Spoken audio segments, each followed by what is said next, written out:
Good morning, it's Liz here from Imagineer, introducing another template video as part of our template series. If you go onto the Imagineer website under useful information, there is a section titled templates, and underneath there's a whole series of templates that would be useful for anybody who is working within personalisation, self-directed support, community connecting, and we are at this moment in time building sets of templates so that you can download a set for a particular area of work. This video is to introduce the Forcefield Analysis, which is an approach that comes from change management. Is quite often used in business settings, but is equally as valuable in small enterprise settings, community settings, or even within networks of support and circles of support. So Forcefield analysis really helps us to define what change we're wanting to see. What is the outcome of that change?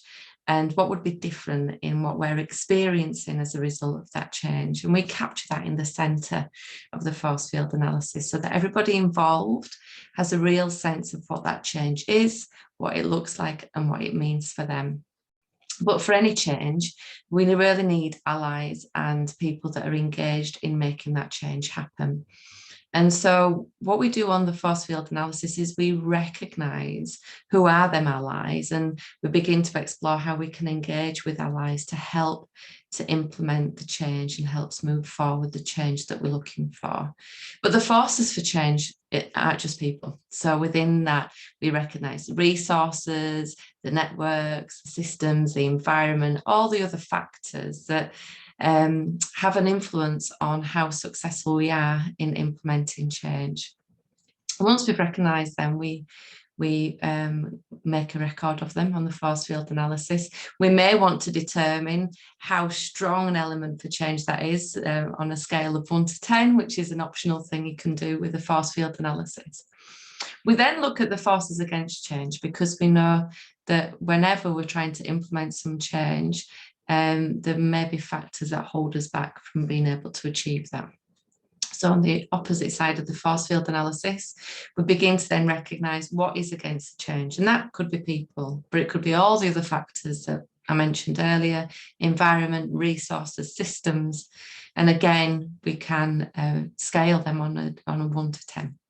Once we feel like we've captured the full picture, we then go on to the next stage and we begin to think about what can we do effectively to shift the forces against change to become a force for change. We kind of do some solution thinking, strategy thinking around that. And then equally, how can we work together for the forces for change to become stronger to help us implement that change in the way that we're intending? So it's a really considered and thoughtful tool.